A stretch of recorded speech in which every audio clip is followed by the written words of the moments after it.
light the fire. You place the flowers in the vase that you bought today.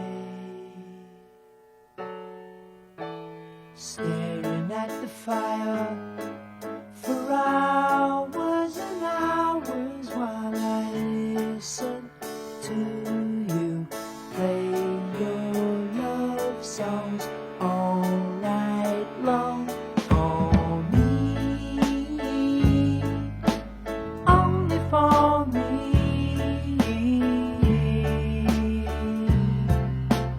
Come to me now, rest your head for just 5 minutes. Everything is done.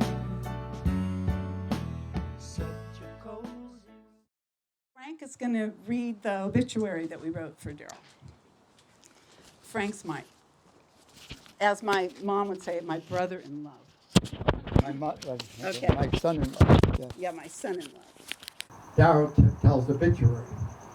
Darryl was born in Los Angeles and spent his whole life in Southern California. After receiving a bachelor's in English with a minor in geography, as well as a master's in counseling from Cal State Fullerton, he settled in beautiful Carlsbad, where he was a high school guidance counselor, primarily at Oceanside High School. In addition, he also obtained a teaching credential from Point Loma University.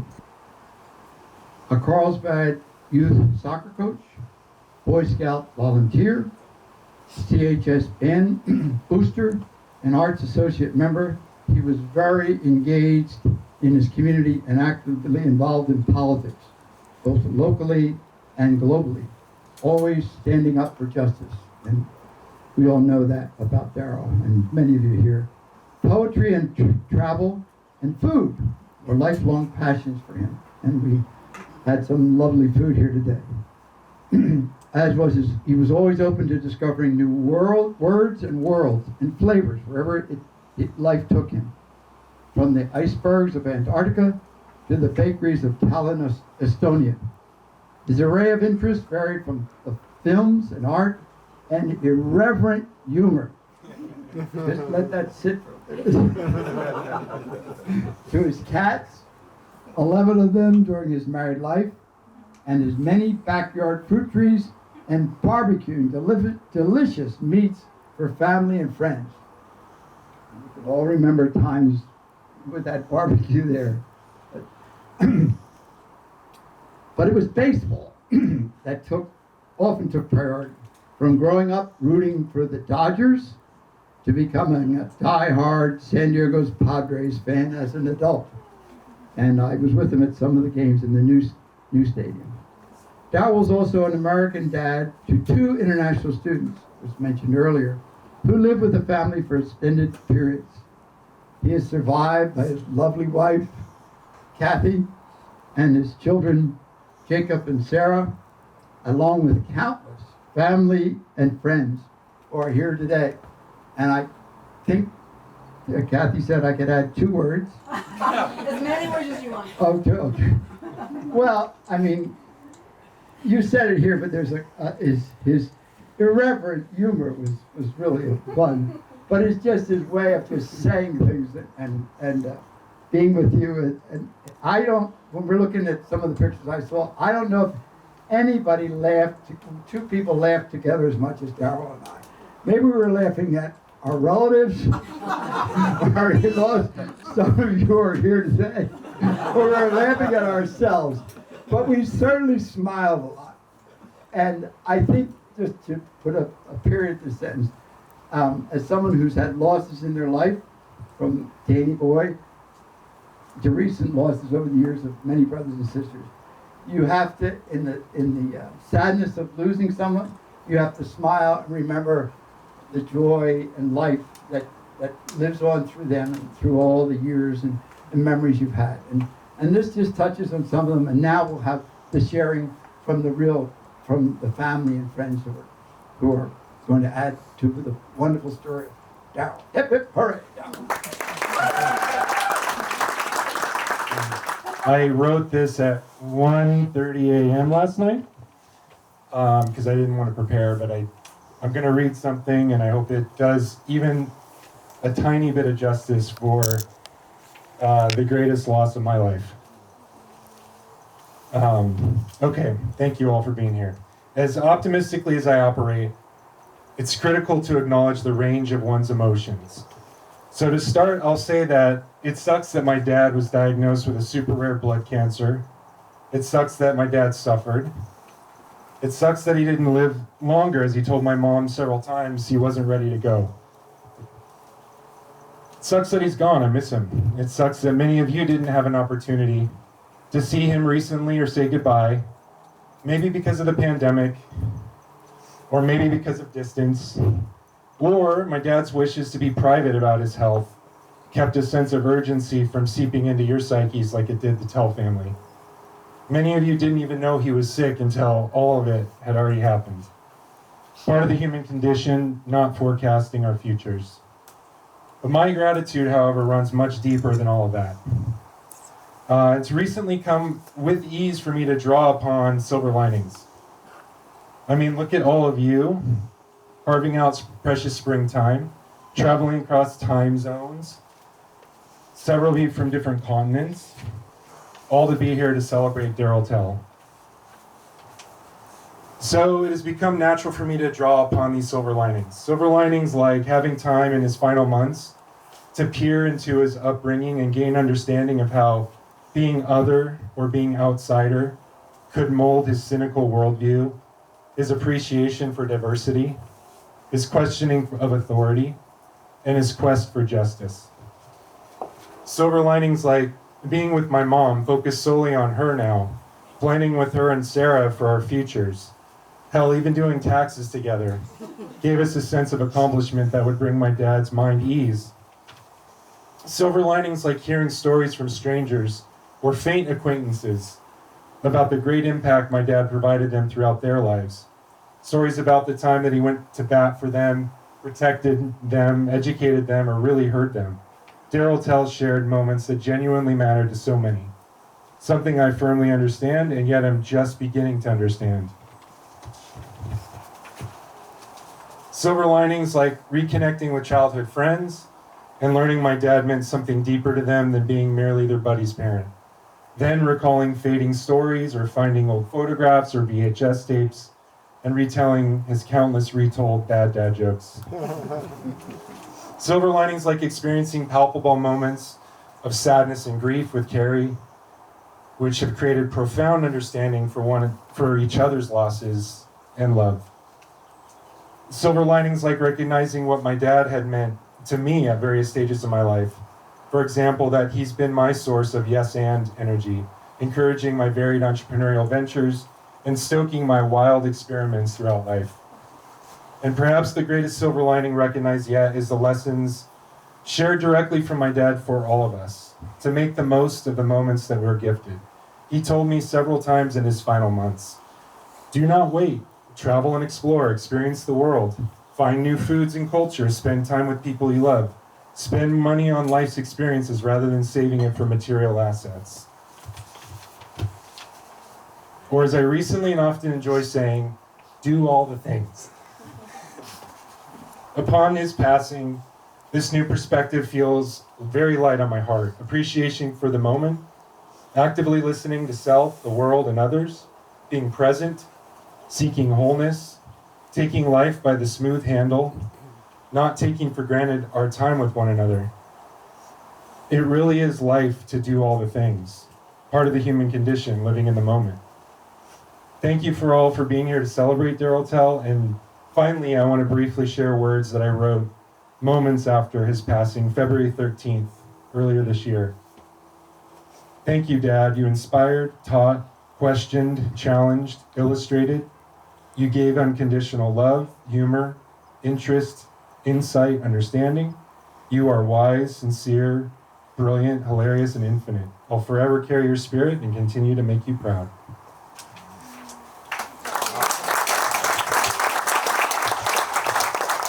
The day my dad started chemo, May 28, 2021, I caught a Southwest flight back to Oakland. My nerves were frayed after sleepless nights of worry, and it all caught up with me as I filled the barf bag supplied to me in my seat. It turns out I would need several more bags, and quickly bonded with the elderly British woman unfortunately seated next to me, as well as the flight attendant. The flight attendant generously gave me her hair tie to keep the puke out of my curls, and even rubbed my back a bit. I continually apologized and kept repeating that I was vaccinated to help assuage anyone's fears of catching whatever illness afflicted me, since I'd completely given up on the idea of wearing a mask. Luckily for them, anxiety is not contagious. I'll spare you the details, but this ordeal continued for the duration of the hour-long flight. As most of you know, I'm not super into being a spectacle, especially being in such a vulnerable and fragile state. So it's especially exciting to relive the experience in front of another large crowd. As this continued, I felt compelled to contextualize my vomit to the stewardess and informed her that my dad has been really sick and was starting chemo today. She expressed her sympathies and asked in the least patronizing way possible, "Are you a daddy's girl?" And I replied, "Yes, very much so." Putting together the slideshow for this event, I noticed that the majority of my childhood photos are me clinging to my dad, holding his hands strapped to his back, sitting on his lap, hiding behind his legs, just literally attached to him. He was my comfort blanket and continued to be throughout my life, though later more like an electric blanket you have on speed dial. My dad was the one I called after earthquakes shook me awake in the middle of the night, to get recommendations and advice on upcoming travel adventures, and when I had anxiety after a bad fight with a bad boyfriend. He supported me in all the ways. He also molded me in all the ways, pushing me to question things with a wry sense of skepticism, to embrace life's strangeness and humor, from Anthony Bourdain to Leonard Cohen to W.C. Fields. He nurtured my creativity and toughened me up and helped me find my voice and gave me the space to be my weird little self. Once he even made a special trip to the post office to send me his beard hair in the mail so I could turn it into paper for an art project.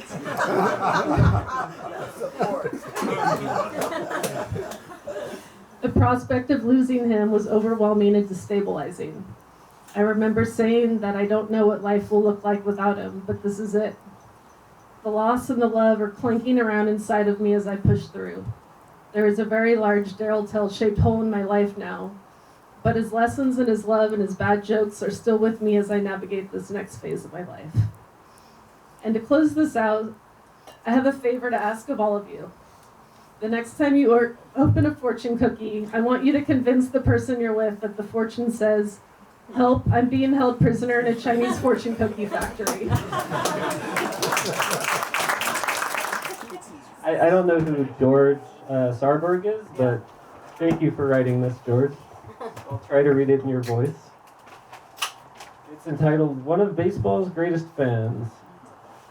My wife and I met Kathy and Darryl by chance on the first day of a South American Antarctica cruise in the winter of 2017. Shortly after boarding the Zandam in Valparaiso, Chile, Valia? And I went to have lunch in a nearly empty dining room. We were seated at a table next to theirs. We gradually got into a conversation with them and quickly found we had a lot in common. The four of us had a lot of fun together on that cruise. Darryl fully appreciated seeing that part of the world. He was intrigued by the barbecuing techniques in Chile and Argentina, and he marveled at the majestic scenery and the wildlife of the Antarctic. We developed a lasting friendship with him and Kathy, and after the pandemic began, we occasionally had virtual get-togethers. Darryl was one of the most avid baseball fans I've ever known. On the cruise, he often would say cheerily, "Pitchers and catchers report," and then give the date to signal the start of spring training. I had been a sports writer for more than 20 years, and I'd covered the Brewers for the Milwaukee Sentinel.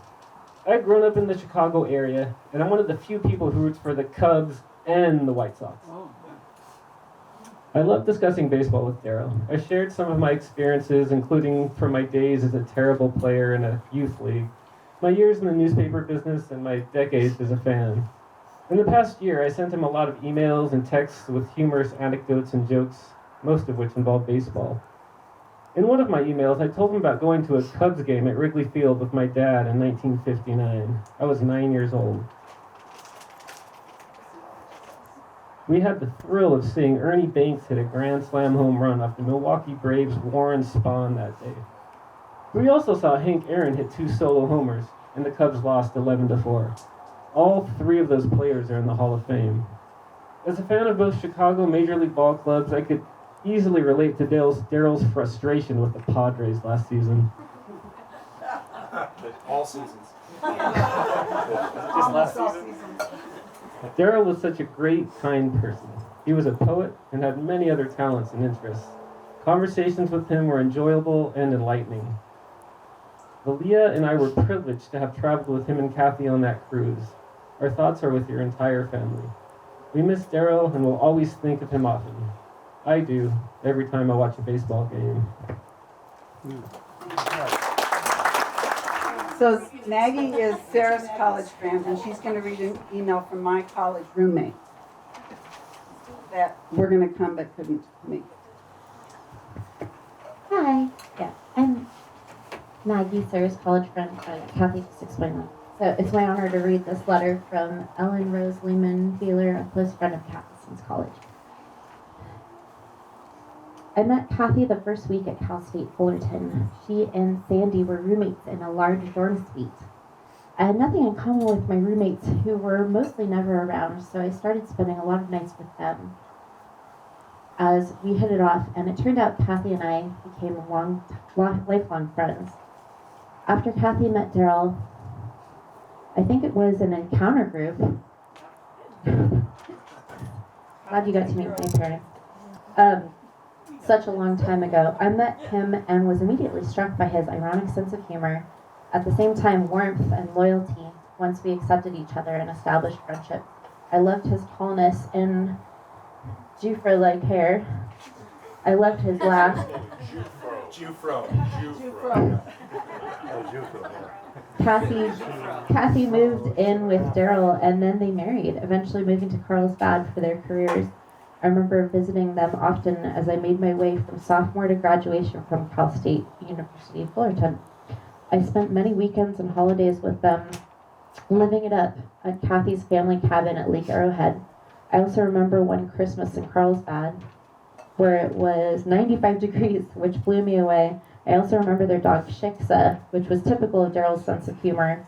And I remember thinking, he's met and fallen in love with his match. When I told Darryl and Kathy about my engagement to George, I remember meeting little Sarah for the first time in Alameda. They couldn't come to the wedding, but I felt their happiness for us long distance. Later, they would come up to see Sarah, and we would meet them in SF. We had many wonderful visits and meals at great restaurants. I remember Kathy telling me the first time we met that Darryl looked different than college days. And yes, we were all getting older, tummies a little rounder, and either a little less hair or a lot more gray. When we came to Carlsbad, we were always royally entertained. To close, I felt Darryl's love and pride for his children, Sarah's sweetness and artistic talent, Jacob's practical outlook on life and how he started his successful business from the ground up, and so much more that I don't even know about. We love you, Darryl. We will always love and remember you. Ellen. Now, Aldous is going to read Ellen's husband's, the other George Beeler's email.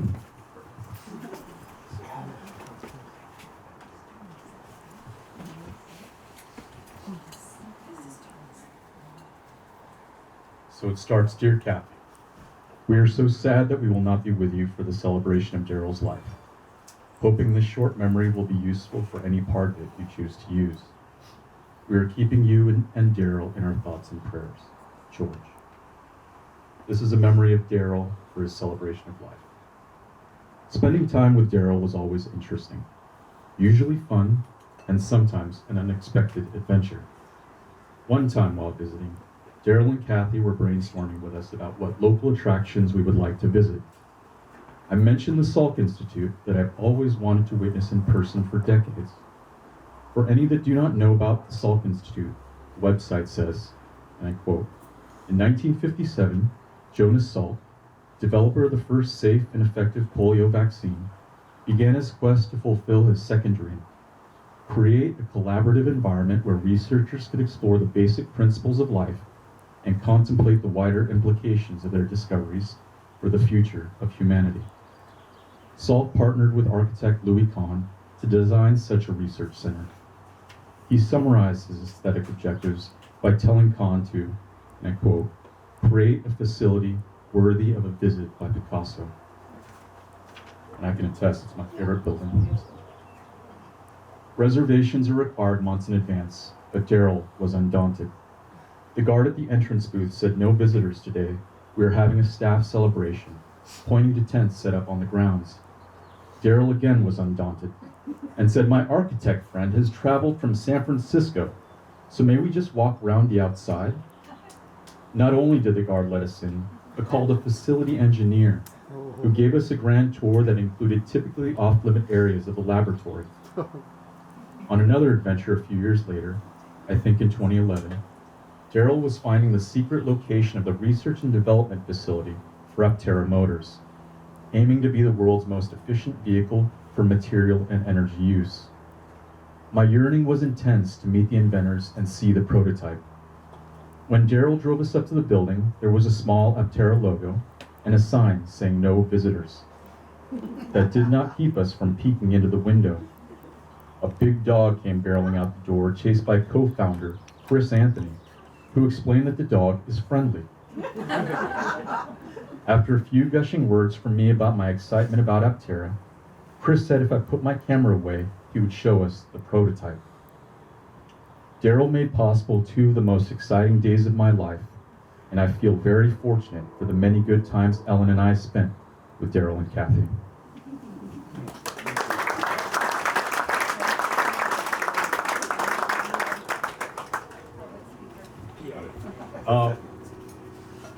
Darryl was my mom's baby brother, 10 years younger than Barbara, our mother.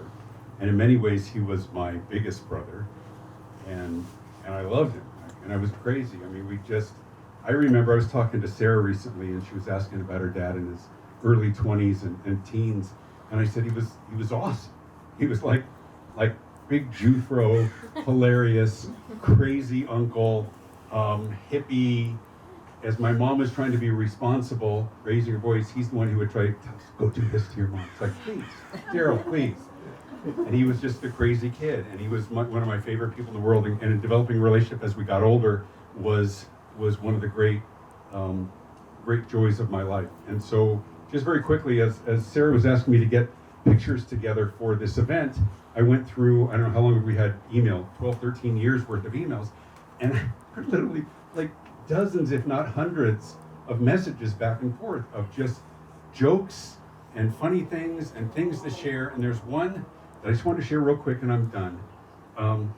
He shared with me, and it was 12 years ago, I got this email from Darryl, and I just wanted to share it with you now because I think it'll speak for itself. It says, guy walks into a doctor's office, says to the doctor, "I've got 5 penises."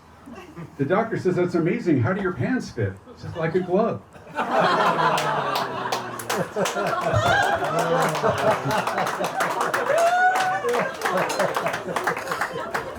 All right, anyone want to follow that?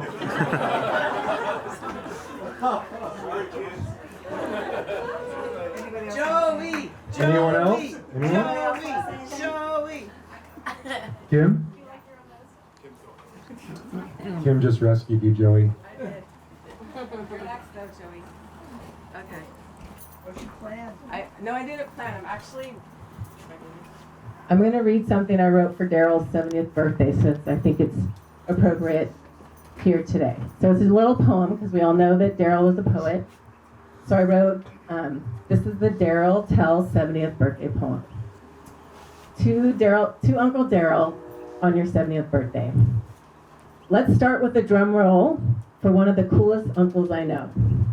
His style over the years has put many in tears.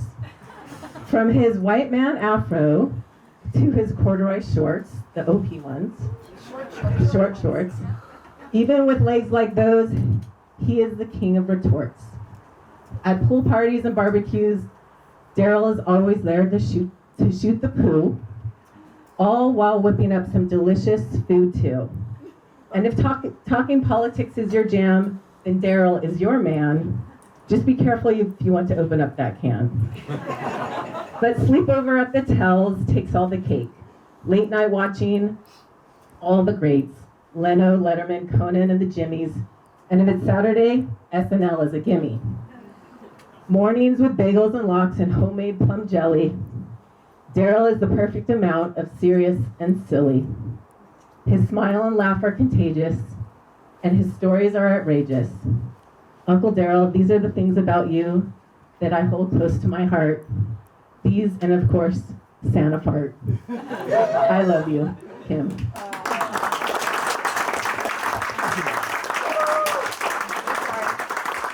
Okay. Darryl used to refer to himself as my favorite uncle whenever he'd introduce himself to people. Did that with everybody. He was also probably the smartest guy I knew. We would sit there, we watch Jeopardy. He would get every answer right, like just shouting. I don't know if he had it recorded and he did it or what, but I was always amazed. So he taught me a lot of vocabulary throughout the day. I just want to talk about some of the important words I learned from Darryl. Flatulation, to fart, pass gas, break wind, cut the cheese, Santa fart dropping a gift, the Jenny Craig surprise, SPD, let one rip, your what hurts, stinky cheese, barking spider, bean blower, break the sound barrier without a plane, someone better open a window, after the thunder comes the rain, cheek flapper, butt trumpet, crop dusting, morning air, doing the cheek squeak, gas master, someone did a stinky, one-man jazz band, release an ass biscuit, rip one, shoot the cannon, shopping at wall fart, who stepped on a duck, stink burger, playing the tuba trouser, who fired that shot, that was one of his favorites, stress release, the dog did it, a fart you can trust, open one's lunchbox, who fired that shot, I think I had to say that twice, and last but not least, that's what she said.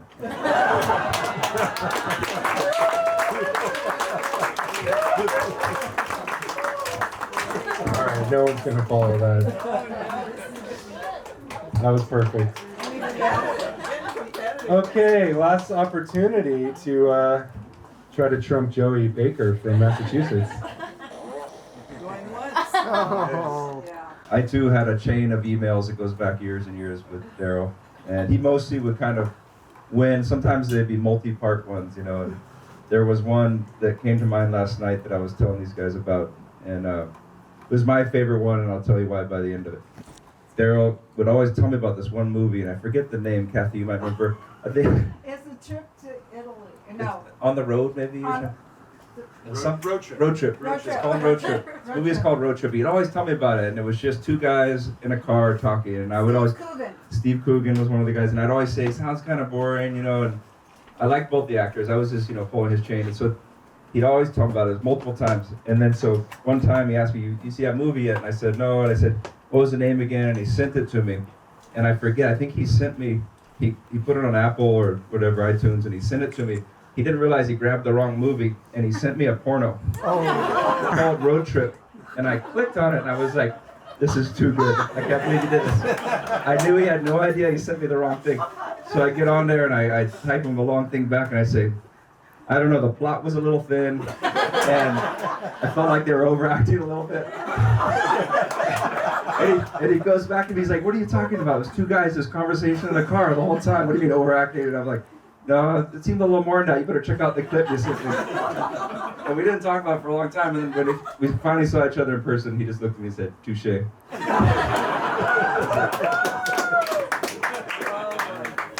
that okay? Can you do my mic stand?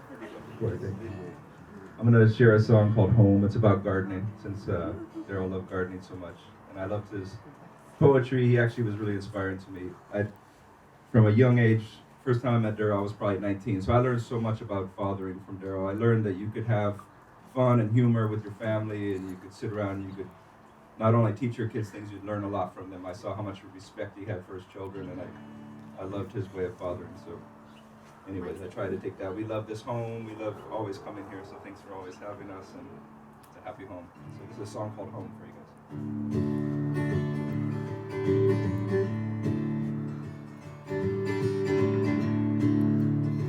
This is my guitar technology. I've gotta get home, there's a garden to tend. All the seed from the fruit bear, read and begin. Own family trees, teach them thank you and please. Spread their own roots, then watch the young fruit grow again.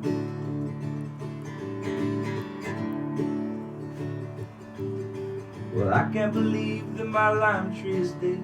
I thought it was sleeping, I guess it got fed up with not being fed. I would be too. Food in my belly and hope that my time isn't soon.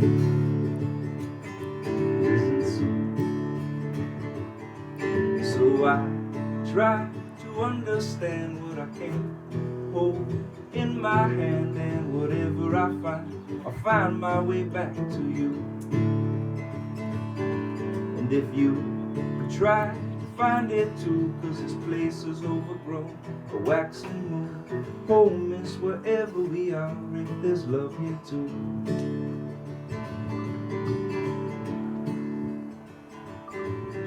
In the back of my house there's a trail that won't end. We went walking so far, it grew back in, and now there's no trail at all, only grass growing tall. Get out my machete and battle with time once again. But I'm bound to lose, 'cause I'll be damned if time don't win.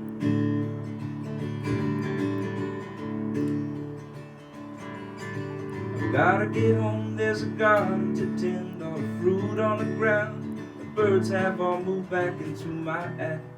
Whistle and stand, the young learn to fly. I will patch up the holes once again. This old trail will lead me right back to where it begins.